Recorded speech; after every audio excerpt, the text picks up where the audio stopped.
Hello friends, నేను మీ మమత తెలుగు వ్లాగ్స్కి స్వాగతం. ఈరోజు వీడియో వచ్చేసి మా పెళ్లి రోజు వ్లాగ్ అండి. మేము మా పెళ్లి రోజు నాడు అంటే జూన్ 10వ తారీఖున 2 గుడులకు వెళ్ళామండి. అవి ఏంటి అంటే, మొదటిది యాదాద్రి శ్రీ లక్ష్మీ నరసింహస్వామి టెంపుల్ అండి.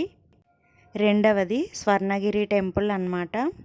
ఈరోజు వీడియోలో అయితే యాదాద్రి శ్రీ లక్ష్మీ నరసింహస్వామి టెంపుల్ చూపిస్తాను. మేము ఒక 8 ఇయర్స్ బ్యాక్ వెళ్ళామండి, సేమ్ పెళ్లి రోజు అప్పుడే.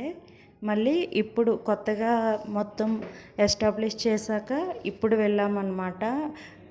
పాత గుడికి కొత్త గుడికి చాలా డిఫరెన్స్ అయితే ఉందండి. చాలా బాగుంది. గుడి లోపల అయితే చాలా పీస్ఫుల్గా చాలా అందంగా ఉందన్నమాట. ఇప్పుడు చూస్తున్నారు కదండి, ఇప్పుడు గుడి స్టార్టింగ్లో అనమాట. అక్కడ లక్ష్మీ నరసింహస్వామి కొండపైన నామాలు కనిపిస్తున్నాయి కదండి, అక్కడికి వెళ్ళాలన్నమాట. మనము హైదరాబాద్ నుంచి మేము ఎట్లాగా యాదగిరిగుట్ట వెళ్ళామనేది ఇప్పుడు చెప్తాను. మేము ఇంటి నుంచి జేబీఎస్ వరకు క్యాబ్ బుక్ చేసుకొని వెళ్ళిపోయామండి. జేబీఎస్ నుంచి మనకి బస్సులు ఉంటాయన్నమాట యాదగిరిగుట్టకి వెళ్ళేవి. ఆ బస్సు పట్టుకొని మనం యాదగిరిగుట్ట దగ్గర దిగాలి. అక్కడి నుంచి మనకి ఫ్రీ బస్సులు ఉంటాయి, ఇంకా ఆటోలు ఉంటాయి. ఫ్రీ బస్సులు అయితే మనకి అవైలబుల్ అయితే తక్కువ అన్నమాట. ఆటో పట్టుకొని వెళ్ళిపోవచ్చు. చూస్తున్నారు కదండి, ఇదంతా కూడా కనిపించేదంతా గుడి ఎస్టాబ్లిష్ చేసిన తర్వాత ఎంత ప్రాంగణం అన్నమాట. ఎంత బాగుందో అసలు. ఇదంతా ఓల్డ్ టెంపుల్ అప్పుడు లేదండి, ఇప్పుడు చాలా బాగుంది. నాకైతే చాలా బాగా నచ్చిందండి. ఇప్పుడు పైనకి వెళ్ళిన తర్వాత అక్కడ ఫ్రీ దర్శనం ఉంటుందండి. ఆ లైన్ వైపు వెళ్ళొచ్చు, లేదు అంటే 150 రూపీస్కి డైరెక్ట్ దర్శనం కూడా దొరుకుతుంది. పైనకి వెళ్ళాక ఆ టికెట్స్ కూడా తీసుకొని వెళ్ళొచ్చు అనమాట. 300 రూపీస్, 150 రూపీస్ ఫ్రీ దర్శనం ఉంటుంది. మేమైతే ఫ్రీ దర్శనంకి వెళ్ళిపోయాము. ఎందుకంటే ఆ రోజు మండే కాబట్టి అక్కడ రష్ తక్కువగానే ఉంటుంది అనుకున్నాము. కానీ లోపలికి వెళ్ళాక కొంచెం ఉంది రష్, కానీ 40 to 50 మినిట్స్ అట్లా పట్టిందనమాట దర్శనంకి. చాలామంది వచ్చారండి భక్తులు అయితే మొక్కులు తీర్చుకోవటానికి. చాలా బాగుంది, చాలా బాగా అనిపించింది. మనసుకి చాలా ప్రశాంతంగా అనిపించిందండి. ఇప్పుడు మేము ఎంట్రన్స్ అన్నమాట, ఇంకా ఆల్మోస్ట్ గుడి దగ్గరలోకి చేరుకున్నాము మనము.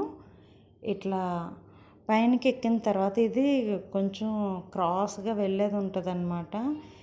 చూసారు కదా ఎంట్రన్స్ ఎంత బాగుందో. అక్కడ టర్న్ తిప్పేటప్పుడు ఇబ్బంది అయిందనమాట. ఇప్పుడు చూసారు కదా, ఇలా ఎంటర్ అయిన తర్వాత కొంచెం ముందుకు వెళ్ళిపోతే ఇంకా ఫ్రీ దర్శనం డైరెక్ట్ లైన్ ఉంటుందండి, డైరెక్ట్ వెళ్ళిపోవచ్చు. ఇంకా అక్కడ స్నానాలు చేయాలనుకునే వాళ్ళకి కోనేట్ ఉంటుంది, ఇంకా రూమ్లు ఉంటాయి, అన్నీ ఉంటాయి అన్నమాట. అవైలబిలిటీ అయితే మనకి ఇంటి దగ్గరే రెడీ అయిపోయి వెళ్ళిపోతే ఇంకా హ్యాపీగా దర్శనానికి వెళ్ళిపోవచ్చు. ఇట్లా గుడి పైన చూసారు కదా, అదనమాట మెయిన్ టెంపుల్. ఆ పైన మధ్యలో ఉంటుందన్నమాట. ఇక్కడ మా వారు పిల్లలు ముందు వెళ్తున్నారు. మేము ఎంట్రన్స్లోనే నామాలు కూడా పెట్టించుకున్నామండి. నామాలు పెట్టించుకున్న తర్వాత ఇట్లా పైనకి వెళ్తున్నాం. ముందుకు వెళ్ళిన తర్వాత అక్కడ చెప్పాను కదండి, ఫ్రీ దర్శనంకి క్యూ లైన్ ఉంటుందని. అక్కడే చెప్పులు పెట్టేవి, ఇంకా ఫోన్లు పెట్టేవి అన్నీ ఉంటాయి. అక్కడే పెట్టేసుకొని మనం పైనకి వెళ్ళాలన్నమాట. ఇది కొండ కదండి, కొంచెం ఎక్కేటప్పుడు నెమ్మదిగా ఎక్కాలన్నమాట.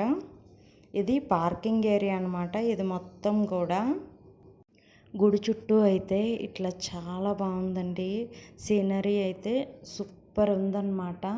నేను మీకు గుడి పైనుంచి కూడా కిందకు చూపిస్తాను. ఎంత అద్భుతంగా ఉందంటే ప్రతి ఒక్కరికి చాలా నచ్చుతుంది. ఆ యాంబియంట్ చాలా బాగుందండి. మీరు చూడండి, ఇక్కడ మనం ఆ కింద నుంచి పైన వరకు వచ్చామన్నమాట.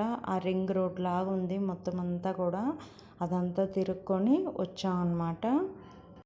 ఇక్కడ ఫోన్ అలౌ లేదు కాబట్టి లోపలికి ఎక్కువ మనం చూపించలేకపోయామండి.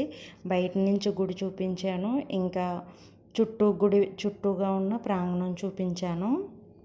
స్వర్ణగిరి టెంపుల్లో అలా కాదండి, ఫోన్ గుడి లోపలికి లేదు కానీ గుడి చుట్టూ చాలా అద్భుతంగా ఉన్నాయి. మెయిన్ టెంపుల్‌లో అంటే లైక్ తిరుపతి లాగా మనకి లోపలికి లేదు. కానీ చుట్టూగా మాత్రం ఆంజనేయ స్వామి గుడి ఉంది. ఇంకా నారాయణ స్వామి టెంపుల్ ఉంది. అవన్నీ కూడా నేను మన వీడియోలో చూపిస్తానండి మన ఛానల్లో. ఈ వీడియో కనుక మీకు నచ్చినట్లయితే లైక్ చేయండి, షేర్ చేయండి, సబ్స్క్రైబ్ చేయండి. Thank you for watching.